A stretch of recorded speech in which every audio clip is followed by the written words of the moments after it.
गणपति नाम की सुधा निराली, सुख और शांति देने वाली।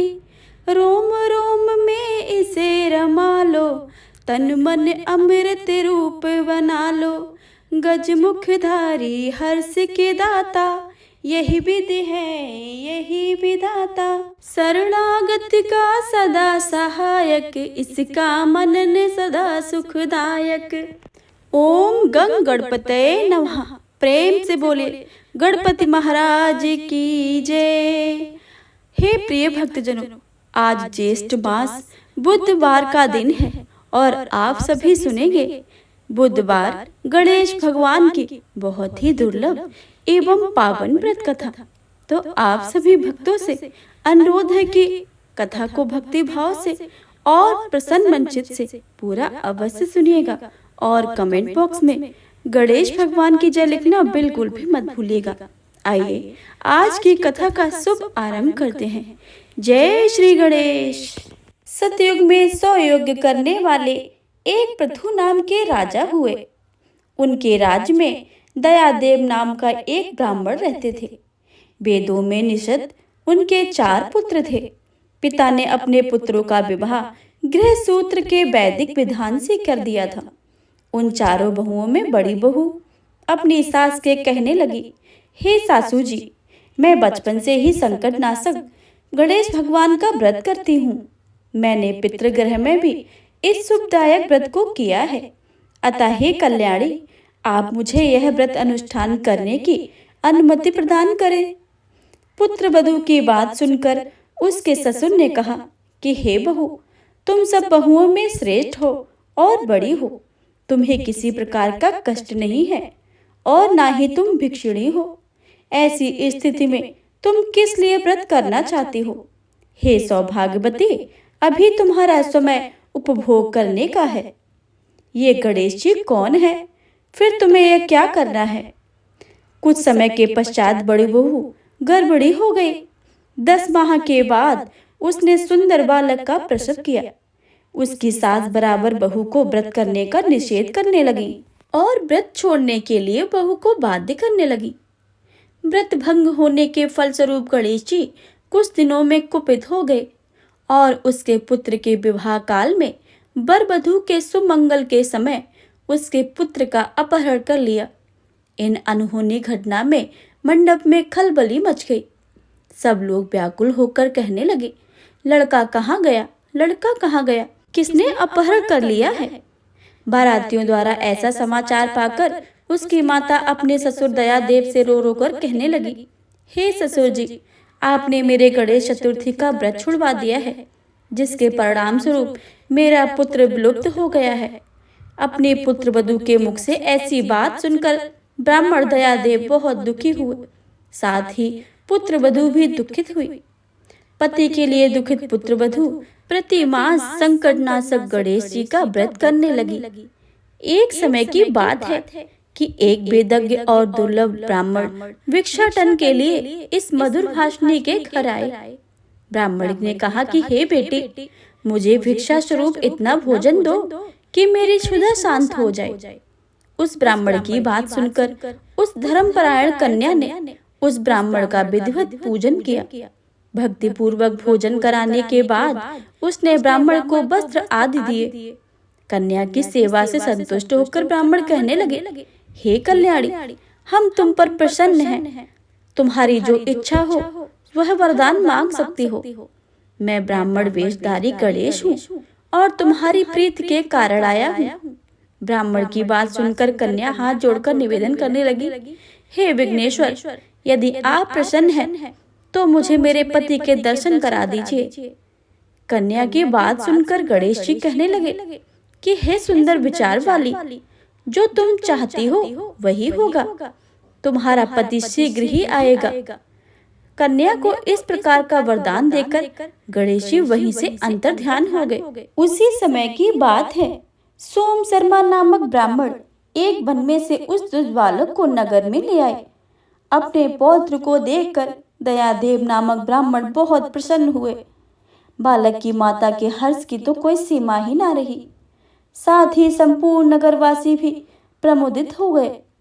बालक की माता ने पुत्र को छाती से लगा लिया और कहने लगी कि गणेश जी के प्रसाद से मैंने तुम्हें खोए हुए पुत्र को प्राप्त किया है। उसे नए वस्त्र आभूषण से अलंकृत किया गया।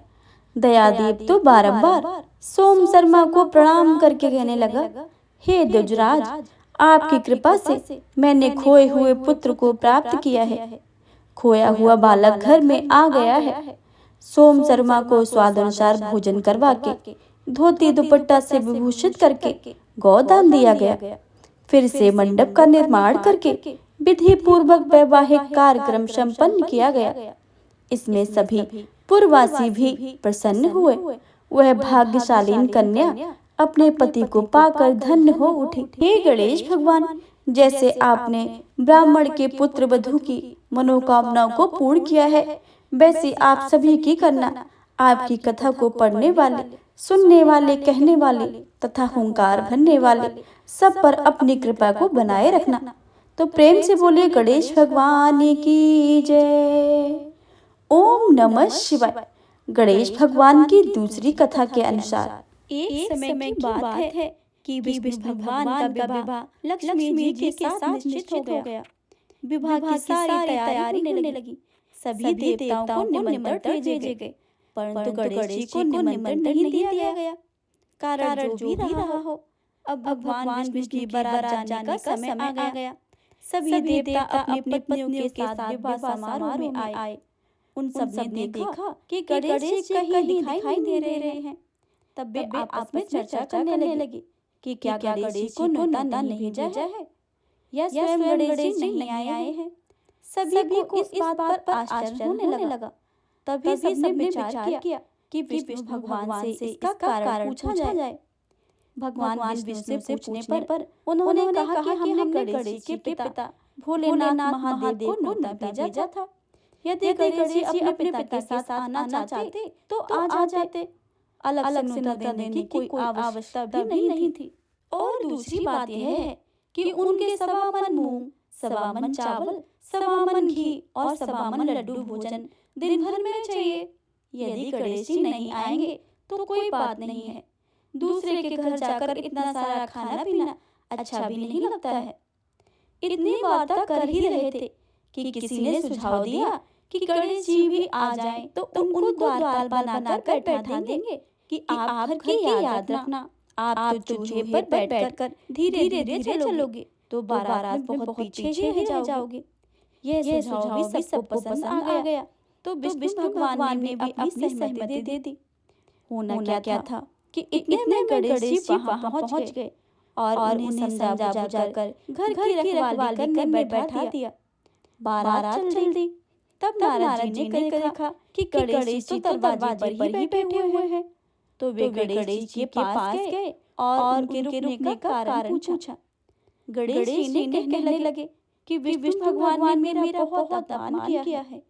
नारद जी ने कहा कि आप अपनी मूषक सेना को आगे भेज दें तो है रास्ता खोद देंगे, जिससे उनके वाहन धरती में धस जाएंगे। तब आपको सम्मानपूर्वक बुलाना ही पड़ेगा। अब तो गणेश जी ने अपनी मूषक सेना जल्दी से आगे भेज दी और सेना ने जमीन पोली कर दी। जब बारात वहां से निकली तो रथों के पहिए धरती में ही धस गए। लाख कोशिश करें परंतु पहिए नहीं निकल रहे थे। सभी ने अपने उपाय किए परंतु पहिए तो निकले ही नहीं, बल्कि जगह जगह से टूट ही गए। किसी के समझ में नहीं आ रहा था कि अब क्या किया जाए। तब तो नारद जी ने कहा, आप लोगों ने गणेश जी का अपमान करके अच्छा नहीं किया है। यदि उन्हें मना कर लाया जाए तो आपका कार्य सिद्ध हो सकता है और यह संकट भी टल सकता है। भगवान शंकर ने अपने दूत नंदी को भेजा और वे गणेश जी को लेकर आए। गणेश जी का आदर सम्मान के साथ पूजन किया। तब कहीं रथ के पहिए निकले। अब रथ के पहिए निकल तो गए परंतु वे टूट गए थे। तो उन्हें सुधारे कौन? पास के खेत में खाती कर रहा था, उसे बुलाया गया। खाती अपना कार्य करने से पहले श्री गणेशाय नमः कहकर गणेश जी की वंदना मन करने लगा। देखते ही खाती ने सभी पहियों को ठीक कर दिया। तब खाती कहने लगा कि हे देवताओं, आपने सर्वप्रथम गणेश जी को नहीं मनाया होगा और न ही उनका पूजन किया होगा, इसलिए तो आपके साथ यह संकट आया है। हम तो मूर्ख अज्ञानी हैं, फिर भी पहले गणेश जी की पूजा करते हैं, उनका ध्यान करते हैं। आप लोग तो देवतागण हैं, फिर भी आप गणेश जी को कैसे भूल गए? आप लोग भगवान श्री गणेश जी की जय जयकार बोल जाएं तो आपके सभी काम बन जाएंगे और कोई भी संकट नहीं आएगा। ऐसा कहते हुए बारात वहां से चल दी और भगवान विष्णु लक्ष्मी माता का साथ विवाह करके संपन्न करके सभी कुशल पूर्वक लौट आए। हे गणेश जी महाराज, आपने विष्णु को जय जयकार सरियो ऐसे कार्य सबके सिद्ध कर जो। बोलिए गजानन भगवान की जय। प्रेम से बोलिए गौरी पुत्र गणेश भगवान की जय। बुधवार व्रत कथा। कथा के अनुसार एक समय की बात है, एक व्यक्ति का विवाह हुए कई वर्ष बीत गए थे। विवाह के बाद उसकी पत्नी एक बार अपने मायके गई हुई थी। पत्नी के मायके में रहने के कई दिनों के बाद उसके पति पत्नी को विदा करवाने के लिए ससुराल पहुंचा।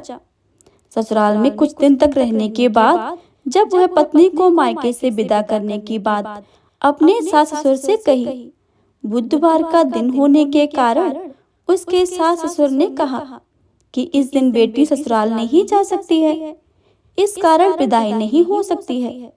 लेकिन वह व्यक्ति ना माना ही नहीं और अपनी पत्नी को मायके से विदा कराकर अपने घर की तरफ चल दिया। रास्ते में जाते वक्त पत्नी को बहुत तेज से प्यास लगी। तब पति पानी की तलाश में इधर उधर भटकने लगा। काफी देर के बाद जब वह पानी लेकर वापस लौटा तो उसने देखा कि पत्नी के पास उसी की वेशभूषा में कोई अन्य व्यक्ति पत्नी के संग बैठकर बातें करता हुआ दिखाई दिया। दोनों व्यक्ति आपस में लड़ने लगे। पहले व्यक्ति ने गुस्से में दूसरे व्यक्ति से पूछने लगा कि वह कौन है और क्यों मेरी पत्नी के साथ बैठकर बातें कर रहा है। फिर आपस में लड़ने लगे। दूसरे व्यक्ति ने कहा कि यह तो मेरी पत्नी है।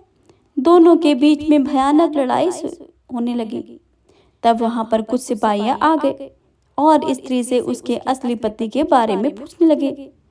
दोनों व्यक्ति को देखकर स्त्री हैरान हो गई कि वह कौन मेरा पति है।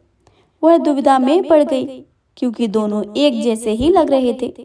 तब पहला व्यक्ति परेशान होकर मन में कहा कि हे भगवान, आपकी कैसी लीला है। तभी आकाशवाणी हुई कि बुधवार के दिन पत्नी को विदा करवा कर नहीं लाना चाहिए। यह सुनकर पहला व्यक्ति समझ गया कि वह भगवान बुद्ध की लीला है और वह व्यक्ति बुद्ध देव से प्रार्थना करने लगा और क्षमा मांगने लगा कि फौरन ही बुद्ध देव अंतर ध्यान हो गए और उस व्यक्ति को अपने पत्नी मिल गई। तभी से हर दिन बुधवार के दिन भगवान गणेश जी की पूजा होने लगी है। प्रेम से बोलिए भगवान गणेश की जय। गणेश भगवान की अगली कथा के अनुसार किसी गांव में एक भाई बहन अपनी पत्नी के साथ रहता था। दोनों भाई बहन में बहुत प्रेम था। बहन का नियम था कि वह अपने भाई का मुंह देखकर ही भोजन करती थी। कुछ दिनों के बाद बहन की शादी पास वाले गांव में हो गई। लेकिन बहन ने अपना नियम नहीं तोड़ा। प्रतिदिन अपने भाई का मुंह देखने आती। रोज सवेरे उठती, घर का काम करती, उसके बाद भाई का मुंह देखने और अपने पीहर को जाती। रास्ते में खेजड़ी का पेड़ था। उस पेड़ के नीचे विनायक जी की मूर्ति थी। पास में ही तुलसी माता का हरा भरा पेड़ था। पथवारी माता को दूध से सींचती थी। भाई का मुंह देखने जाती और कहती जाती, हे भगवान विनायक, मेरे को अमर सुहाग देना और अमर पीहर देना। इस प्रकार से कहती हुई आगे अपने पीहर के रास्ते पर चली जाती। रास्तों में कांटों की झाड़ियां थी। बहन के पैर में कांटे चुभ जाते थे। पीहर पहुंची, अपने भाई का मुंह देखा और पास में बैठ गई। भाई ने बहन के पैरों से खून निकलते देखा तो पूछा, भाई साहब, आपके पैर में तो जख्म कैसे लगा है? क्या हुआ है?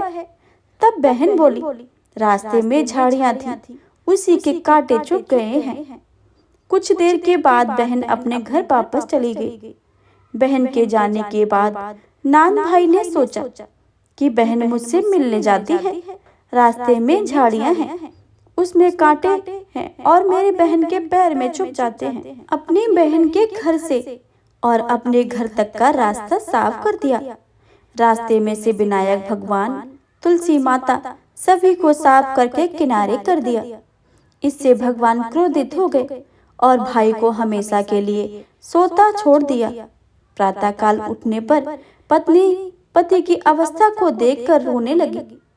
सभी गांववासी एकत्रित हो गए, लोकाचार करने के लिए ले जाने लगे। तो पत्नी ने कहा कि आप लोग कुछ देर रुक जाइए, मेरी वायसा का प्रतिदिन का नियम है, अपने भाई का मुंह देखने का, वह आती ही होगी। तब गांव वाले कहने लगे, आज तो मुंह देख लेगी, लेकिन कल से क्या करेगी? तब एक वृद्ध ने कहा कि ठीक है, थोड़ी देर देख लेते हैं। उधर बहन हर दिन की तरह सवेरे उठी, घर का काम किया, उसके बाद अपने भाई से मिलने को चल पड़ी। रास्ते में आई तो देखा कि पूरा रास्ता साफ किया है।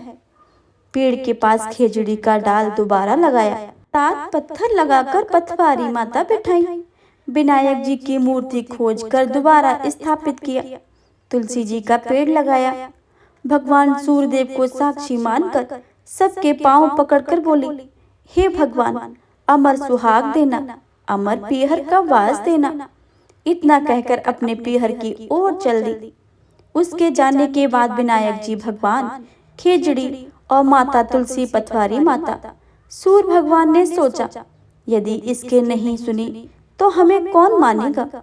यह सोचकर भगवान ने बहन को आवाज लगाई, बेटी इधर आ। खेजड़ी के 7 पत्तियां तोड़ ली और इसे कच्चे दूध में घोलकर अपने भाई को इसके छींटे देना, वो सही सलामत उठकर बैठ जाएगा। बहन ने मुड़कर देखा, उसे कोई भी दिखाई नहीं दिया, पर उसने मन ही मन सोचा, जैसा सुना है वैसा कर लेती हूँ।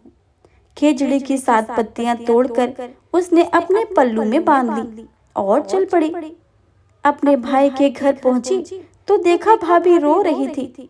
गांव वाले बैठे थे, भाई की लाश रखी थी। वो अपने घर के अंदर गई, कच्चे दूध में खेजड़ी की पत्तियों को घोलकर लेकर आई और उसके छींटे भाई के मुख पर दिए। छींटे लगते ही भाई उठकर बैठ गया, जैसे गहरी नींद से जागा हो। बहन को देखकर बोला, बड़ी गहरी नींद आई थी। बहन ने मन ही मन उसे सभी भगवान को प्रणाम किया और बोली, ऐसी नींद दुश्मन को भी ना आए। फिर अपने भाई से बोली, भाई तुमने रास्ता साफ क्यों किया? भगवान के स्थान को क्यों उठाकर हटाया? मैं आते समय सभी को दोबारा स्थापित करके आई हूँ। भगवान की कृपा से मुझे अमर सुहाग और अमर पीहर का वास मिला है। फिर हाथ जोड़कर कहा, हे भगवान, जैसे मुझे अमर सुहाग और अमर पीहर का वास दिया है, वैसे ही सबको देना। जैसे मेरी लाज रखी है, वैसे ही सबकी रखना। बोलो विनायक भगवान की जय, पथवारी माता की जय, तुलसी माता की जय, खेजड़ी की जय, सूर्य भगवान की जय। गणेश भगवान की अगली कथा के अनुसार एक गांव में एक विधवा अपने बहू के साथ रहती थी। उसकी बहू मंदबुद्धि की थी, जो अपनी भूख बर्दाश्त नहीं कर पाती थी और हमेशा खाने के लिए उतारू रहती थी। वह सबसे पहले उठकर खाना खाती थी, फिर घर के बाकी काम किया करती थी। एक दिन विधवा ने अपने घर में पूजा करवाने को सोचा, लेकिन वह थोड़ी परेशान थी, क्योंकि उसकी बहू अगली सुबह उठते ही खाना खाने को दौड़ेगी और पूजा के लिए बनाए पकवान को झूठा कर देगी। अपनी बहू को पूजा के लिए बनाए पकवान से दूर रखने के लिए विधवा ने एक तरीका निकाला। पूजा वाली सुबह उसने एक मटका लिया और उसके नीचे एक छेद कर दिया और अपनी बहू से बोली कि आज पूजा है, इसलिए खाना खाने से पहले पानी भर कर ले आओ। बहू भी बहुत चालाक थी। उसने देख लिया था कि विधवा ने मटके के नीचे छेद कर दिया है, इसलिए अपने साड़ी में आटा बांधकर पनघट पर चली गई और उसने आटा निकाला और कुएं के पानी की मदद से बाटियां बनाने लगी। कुएं के पास ही एक शमशान घाट था जहां चिता जलाई जा रही थी। बहू ने उसकी आंच से अपनी बाटियां सेक ली।